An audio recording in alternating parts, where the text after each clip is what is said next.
نحمده ونصلي على رسوله الكريم أما بعد فأعوذ بالله من الشيطان الرجيم بسم الله الرحمن الرحيم يا أيها الذين آمنوا إذا نكحتم المؤمنات ثم طلقتموهن من قبل أن تمسوهن فما لكم عليهن من عدة تعتدونها فمتعوهن وسرحوهن سراحا جميلا۔ گزشتہ درس میں حضور صلی اللہ علیہ وسلم کے صفات کا بیان تھا۔ پانچ صفات اللہ پاک نے یا حضور صلی اللہ علیہ وسلم کی بیان فرمائی۔ یا ایھا النبی انا ارسلناک شاہدا ومبشرا ونذیرا وداعیا الی اللہ باذنہ وسراجا منیرا۔ تو یہ 5 صفات کل کے درس میں آپ حضرات نے سنے۔ اس سے پہلے حضور صلی اللہ علیہ وسلم کی شادی کا ذکر تھا، نکاح کا ذکر تھا۔ حضرت زینب رضی اللہ تعالی عنہا سے جو نکاح آسمانوں پر ہوا۔ آج کے درس میں نکاح کے بارے میں ہی ایمان والوں کے لیے کچھ ہدایات ہیں، کچھ قانون ہیں کہ اگر وہ نکاح کر لیں اور نکاح سے پہلے ہی طلاق ہو جائے، نکاح کر لیے، نکاح کے بعد رخصتی سے پہلے طلاق ہو جائے، رخصتی سے پہلے طلاق ہو جائے، ابھی نکاح کیا اور میاں بیوی ملے نہیں کہ پہلے ہی اس کو طلاق دے دی، تو اس کے لیے اللہ پاک نے قانون بتایا ہے کہ ایسی خاتون جو ہے اس کی عدت کیا ہوگی۔ تو فرمایا کہ یا ایھا الذین آمنوا اذا نکحتم المؤمنات، اے ایمان والو جب تم نکاح کرو ایمان والی عورتوں سے، ثم طلقتموہن، پھر تم اسے طلاق دے دو، من قبل ان تمسوہن، پہلے اس سے کہ تم ان سے ملو، ملاقات سے پہلے تم ان کو طلاق دے دو، فما لکم علیہن من عدت تعتدونہا، تو ایسی خاتون کے لیے کوئی عدت نہیں ہے جو تم عدت کراتے ہو۔ فمتعوہن، اس کو کچھ دو، وسرحوہن، اور چھوڑو، سراحا جمیلا، اچھے طریقے سے۔ تو نکاح بھی ایک قانون ہے اور طلاق بھی ایک قانون ہے، عدت بھی ایک قانون ہے۔ یہ قرآن نے سارے بیان کیے ہیں کہ اگر کسی خاتون کا شوہر فوت ہو جائے تو وہ کب تک عدت گزارے گی؟ تو ایسی خاتون کے لیے جس کا خاوند فوت ہو جائے 4 مہینے اور 10 دن اس کی عدت ہے، 4 مہینے 10 دن وہ خاتون جس کا خاوند فوت ہو جائے۔ اور جس کو طلاق ہو جائے، یہ تو الگ مسئلہ ہے جو آج بیان ہے۔ عام طلاق اگر کوئی دے دے اپنی بیوی کو، اسلام میں تو یہ خوبی ہے کہ اگر نکاح ہے تو طلاق بھی ہے۔ اب ہندوؤں میں اور عیسائیوں میں وہ تو طلاق ہے ہی نہیں، بس ساری زندگی لڑتے مرتے رہو، اگر نباہ نہیں ہوتا تو تب بھی چھوڑ نہیں سکتے۔ لیکن اسلام نے فرمایا کہ نہیں، اگر نکاح کیا ہے اور نہیں بنتی تو اس کے لیے ایک راستانہ کہ طلاق جو ہے وہ ایک اچھا عمل نہیں ہے، یعنی جائز عملوں میں اس کو اچھا نہیں ہے، تو جائز لیکن اچھا اسے نہیں سمجھا گیا۔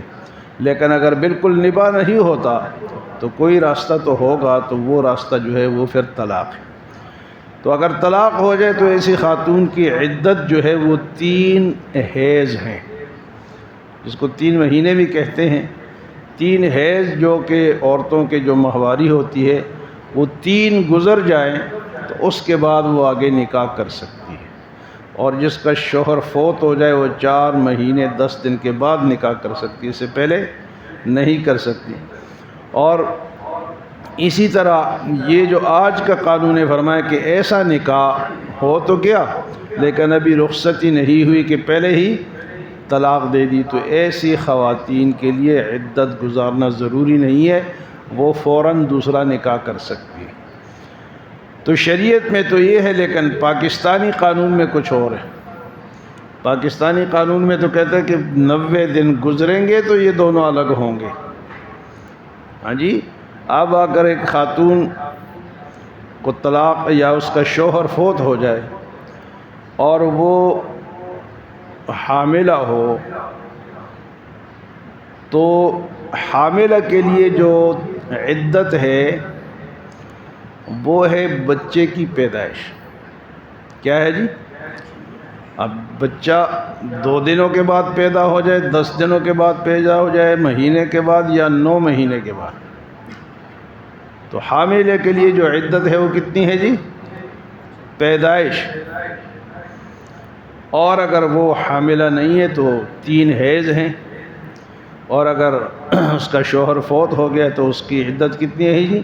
4 مہینے 10 دن۔ اور اگر جس طرح آج کا یہ بیان ہوا ہے کہ نکاح تو ہو گیا لیکن رخصتی نہیں ہوئی، آپس میں ملاقات نہیں ہوئی، تو ایسی خاتون کے لیے بھی کوئی عدت نہیں ہے۔ تو یہ اللہ نے انسانوں کے لیے ایسا قانون بنایا ہے تاکہ ان کے لیے آسانی ہو، ان کے لیے کیا ہو جی؟ آسانی ہو۔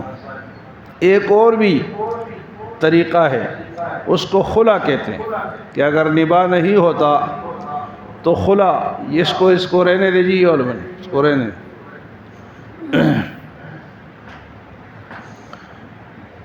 خلا کسے کہتے ہیں؟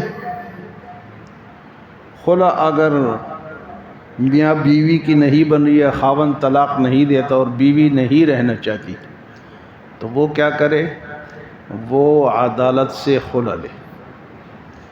اور خلع میں یہ ہوتا ہے کہ وہ اپنا مہر وغیرہ اور کچھ جو اس کے چیزیں لینی ہوتی ہے وہ چھوڑنی پڑتی ہے۔ خلع میں وہ چیزیں چھوڑنی پڑتی ہے۔ لیکن خلع اس کو کہتے ہیں کہ ایک خاتون نے عدالت میں خلع کے لیے مقدمہ کیا، اب عدالت کا کام ہے کہ وہ دونوں کو بلائے، اور شرعی طریقہ یہ ہے کہ پوچھے کہ تو خلع کیوں لے رہی، کیا خرچہ نہیں دیتا، مارتا پیٹتا ہے، یا کوئی اور وجہ ہے۔ عدالت وجہ معلوم کرے۔ جب وجہ معلوم ہو گئی اور واقعی وہ شرعی وجہ ہے تو عدالت کیا کرے گی؟ اس خاوند کو کہے گی بس ٹھیک ہے، تو اس کو دستخط کر، اس کو چھوڑ دے۔ اور اگر کوئی وجہ نہیں ہوگی تو عدالت کو کہے گی بھئی تو کیوں خلع مانگ رہی ہے، تیری خلع بنتی نہیں ہے۔ لیکن یہاں پاکستان میں کیا ہوتا ہے کہ عورت گئی، اس نے کیس کیا، اور 3 مہینے کے بعد خاوند آئے نہ یا نہ آئے، اس کو وہ فارغ ہو جاتی ہے۔ یہ فارغ ہونا جب یہ جائز نہیں ہے، یہ شریعت میں جائز نہیں ہے۔ یہ خاتون اسی کی بیوی ہے جس کی ابھی ہے، جب تک وہ خاوند اس کو طلاق نہیں دے گا یا وہ عدالت میں حاضر نہیں ہوگا۔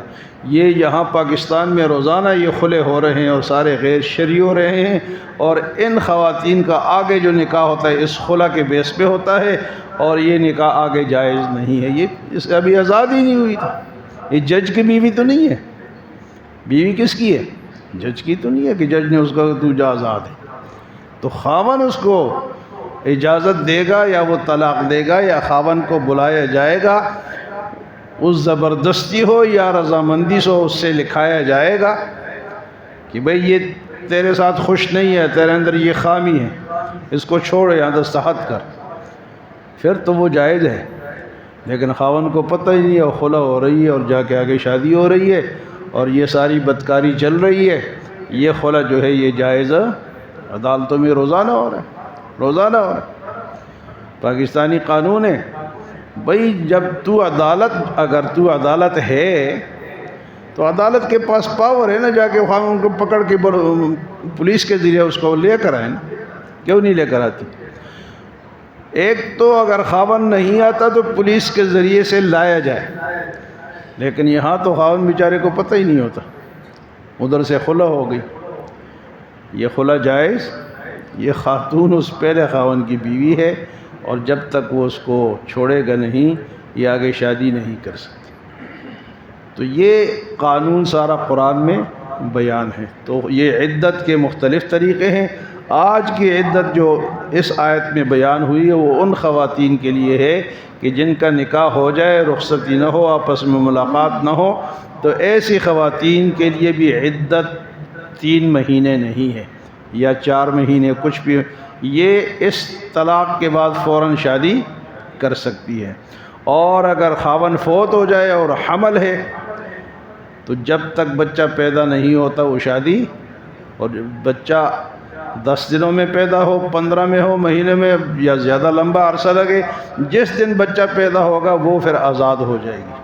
تو یہاں فرمائے یا ایھا الذین آمنوا، اے ایمان والو، اذا نکحتم المؤمنات، جب تم ایمان والی عورتوں سے نکاح کرو، ثم طلقتموہن، اور پھر انہیں طلاق دو، من قبل ان تمسوہن، پہلے اس سے کہ تم ان کو چھو، فما لکم علیہن من عدت، بس ان کے لیے کوئی عدت نہیں ہے، تعتدونہا، جو عدت تم کراتے ہو، فمتعوہن وسرحوہن سراحا جمیلا، بس ان کو کچھ دے دلا کر اور پیار کے ساتھ رخصت کرو۔ دیکھو اسلام نے طلاق کے بعد بھی دشمنی کا حکم نہیں دیا کہ تم مارو پیٹو یا لڑائی کرو، یا تو فرمائے آرام کے ساتھ ایک جوڑا دے کے، کچھ پیسے دے کے اس کو آرام سے، پیار سے، محبت سے، دشمنی سے رخصت نہ کرو کہ 2 خاندانوں میں طلاق کی وجہ سے لڑائیاں ہو جاتی ہے، مار کٹائی ہو جاتی ہے۔ بھئی فرمایا فمتعوہن وسرحوہن سراحا جمیلا، اس کو کچھ دے دلا کے آرام کے ساتھ اور الگ کر دو۔ اللہ ہمیں عمل اور سمجھ کی توفیق عطا فرمائے۔